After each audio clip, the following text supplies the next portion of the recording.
Day last time, on March 17th, 1776. Coincidentally, March 17th is also St. Patrick's Day, and we have a lot of Irish people in Boston, so they throw a big party, big parade on that day for those two reasons. Now, Long Wharf originally was a third of a mile long.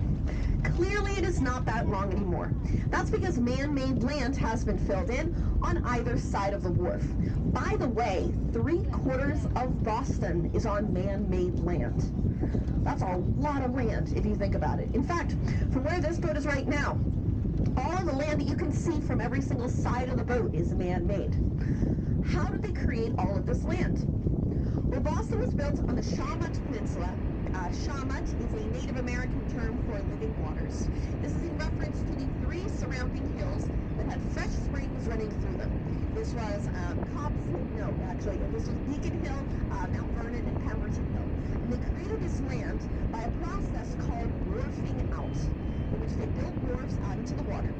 They built a wall in between 2 wharfs. They filled in the empty space with earth from these 3 surrounding hills, the space in the water. Built another wall, filled that space with earth, etc., etc., etc., over many, many years, thus creating 3/4 of the land in Boston. They also used a lot of gravel fill as well, especially around Beacon Hill, thus creating 3/4 of the land in Boston. Really good water.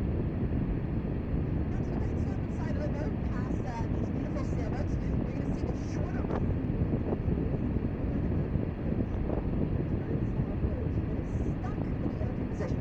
It has actually been stuck in that open position for years and years, but as of just a couple of months ago, they are going to take it down.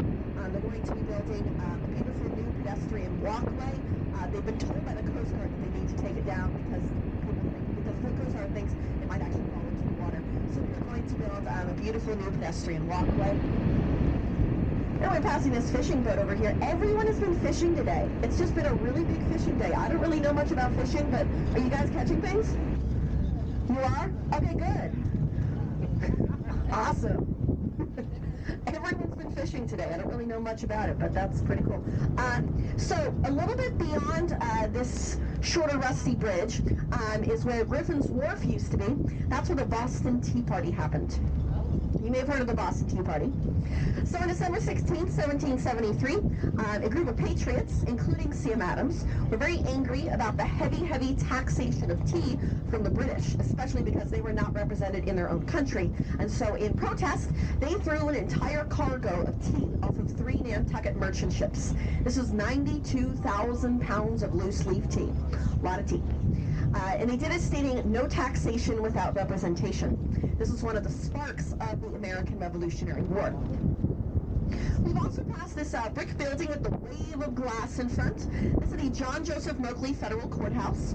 That wave of glass is there to represent a wave of justice coming over the city of Boston. A number of famous people have been tried here at this courthouse. Whitey Bulger, famous South Boston gangster, was put on trial here. And if anyone remembers the college admissions scandal that happened last year,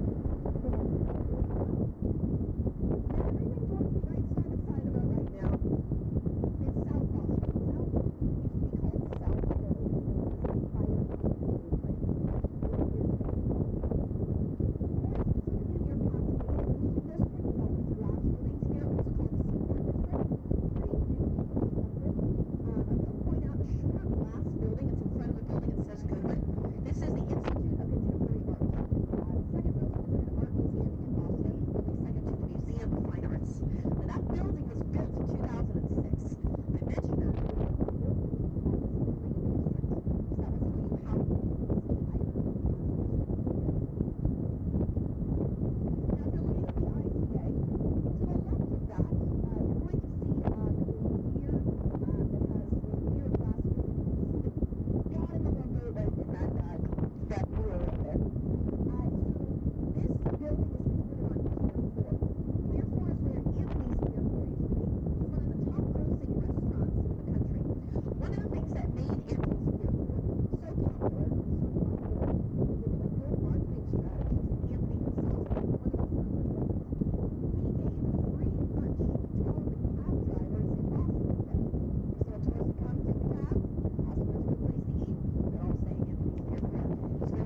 So summer of 2024, this will probably be a very hot happening spot to go to.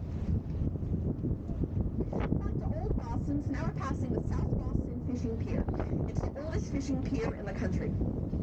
You might notice there are some boats that are docked to either side of the pier. So these boats are called stern draggers because at the stern of the boat, or the back of the boat, there are nets. The nets will drag. That's how they catch fish. These stern draggers go 100